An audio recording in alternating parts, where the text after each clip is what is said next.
August 15th, 2005. That day, I had an appointment with the dental surgeon. Then, later that night, I would have a visit from otherworldly beings we humans call Sasquatch. I went to the dental surgeon to have all of the roots of my teeth scaled and gums worked on. They suggested a local anesthetic, but I refused it.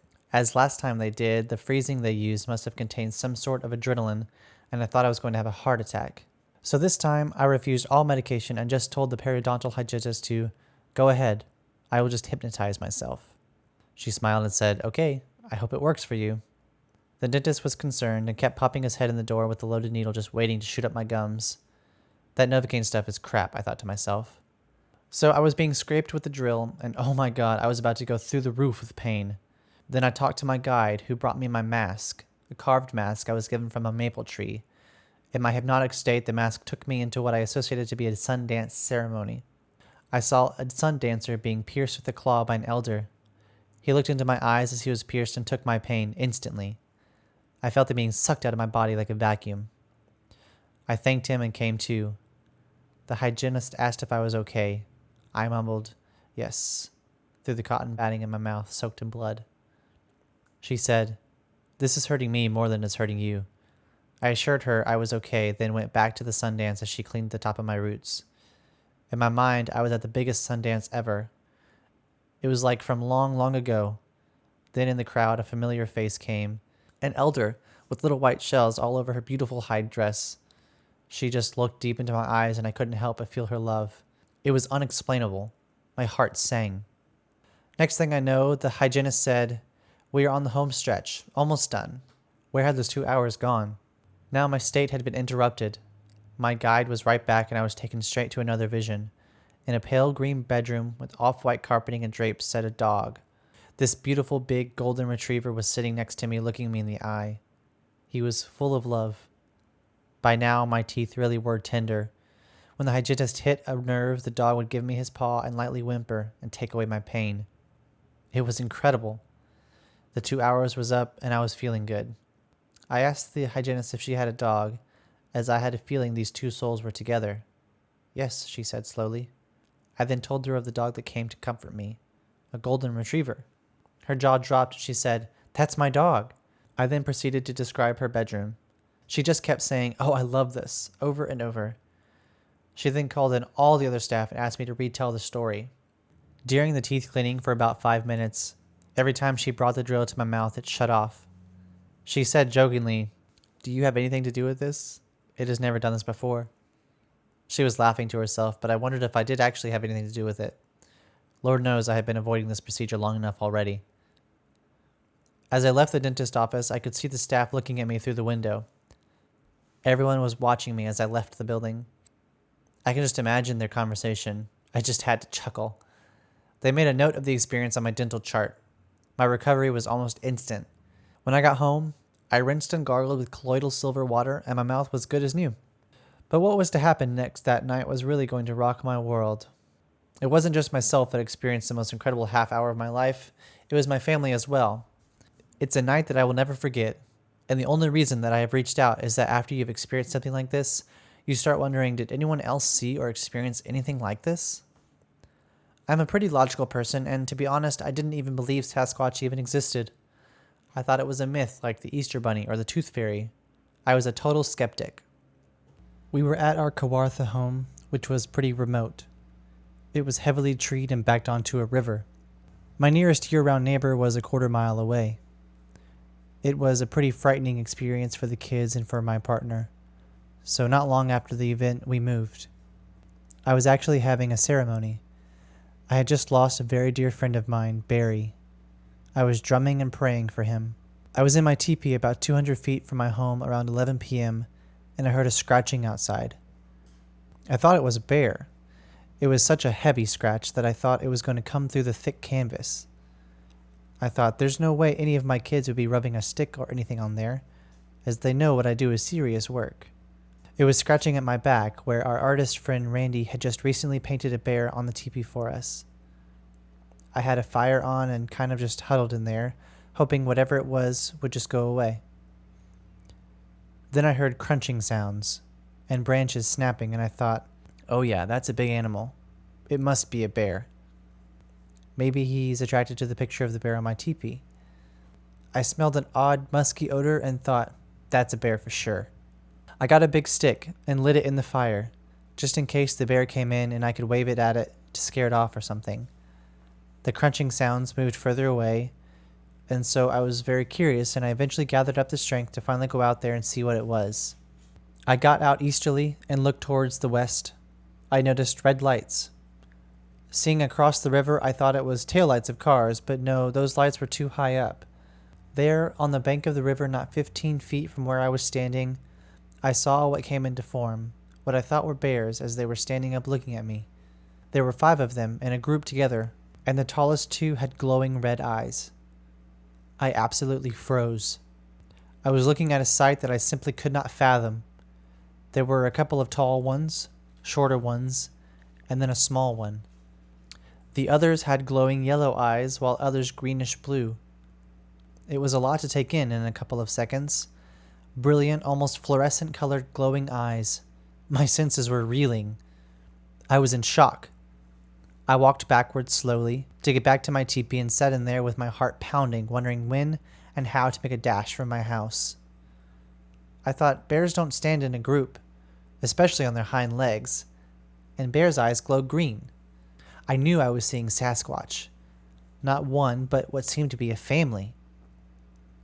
Shaking, I lit up and smudged with sage and went out for the second time. I saw that the Sasquatch had moved about 120 feet further up the river, still huddled in a group. I did a bit of research later on and found it was a very clear gibbous moon that night. I was praying to God as I ran to just let me make it to my house. When I got to the door, the kids were all there, having a crisis of their own. They were terrified by what was going on inside the house. My partner was in the garage. The kids were all shook up. My youngest was crying, and my daughter came at me very upset, asking, "Mom, what is going on?" Then I found out that there had been black things flying all through the house. The kids were still terrified. I went through the house with the sage and calmed them all down, which means this would have been happening at the same time I was seeing the Sasquatch. I wanted to tell the kids what I had just seen, but I couldn't, as this would cause them more trauma. I would later tell them. Slowly, I was putting 2 and 2 together. I went up to the garage to see if anything was happening with my partner, and he became all upset and abrupt as well, saying, "What was your friend into? What were you doing? There are black things flying all around here." I could hear the fear in his trembling voice. Then he said that he also saw tall, black, shadow-like people. He lit up some sweet grass, smudged himself in the surrounding garage. I was so upset. I left the garage. I was still shaking inside. I went out to the middle of the quiet road praying to God for an answer when I looked up and saw stars moving in unison. Then I thought, oh, they're not stars, they're satellites. One made a weird maneuver where it kind of inverted itself and went in an opposite direction very fast. They started out yellow and then changed to glowing gold and then orange. I called out for my partner to come see. It's like all of a sudden these objects just dropped out of the sky. There were little dots that suddenly changed to the size of an orange, then a football size, then poof, we didn't know where they went. Then we realized we were looking up at the bottom of a bluish-black tinged UFO that was triangular shaped, like the Titanic had been sawn in half. The bottom part was thin, going up too wide at the top, and was huge. It was floating like a blimp about 100 feet up. We could see obvious seams in the V-shaped craft with portholes of blinking oval-shaped lights. It's hard to describe. It is like it came into being almost holographic, interdimensional. It took seconds to manifest. It hovered at treetop level and silently floated away. We walked silently to the house. The kids were playing video games and not a word was mentioned to re-traumatize them that night. As after this, no one seemed to want to talk about it. We all just went to bed. I remember an owl that night as well was close. Owl was always near. I stayed awake at night, it seemed for weeks, sleeping in the day to be awake at night. As if all of this wasn't enough, the next morning I was in the shower and I heard a loud thundering noise that shook the whole house. I thought there must be an earthquake, so I grabbed a towel and raced outside. My neighbor Frank and my partner were looking at the bottom of a white, unmarked Lear jet that was circling our home. It circled us 2 more times before flying off. We couldn't believe he was getting so close. We all yelled, "Hey, too close!" as if the pilot could hear us or see us waving our arms. The sun reflected in such a way we could see the pilot and some people on board. We found out later that the maneuver he was doing was called a pylon turn. There weren't any numbers or markings on it at all.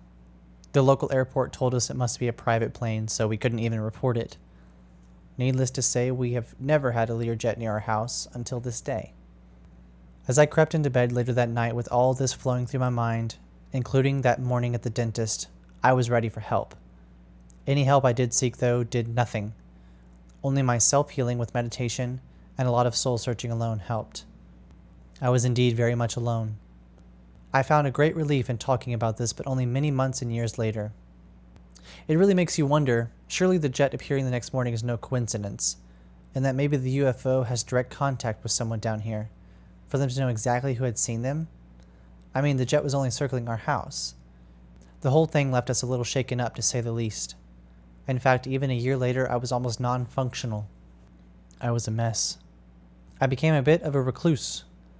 Years later, some people would meet me and say, "Oh, you're nothing like what we'd heard." Of course, the funny jokes had spread around town like, "Don't look her in the eye." The kids, too, were having things said to them. I had to laugh, too, as if I didn't, I would cry. The stories they said they had heard about what had happened that night were way off. I went to see a medicine man and he spent some time with me. He said that everything happens for a reason. It's time to share your experience with others. That comforted me somewhat, as I know there is something out there now that is something in between a ghost, an alien, and a human, and it's multidimensional, there's no doubt. I had sent in all of our Sasquatch sightings to the Ontario Sasquatch Research Center, and they haven't published our sightings as they fall in the category of supernatural, which they do not recognize.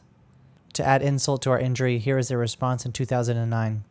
After a long interview with someone who called us, we had some questions.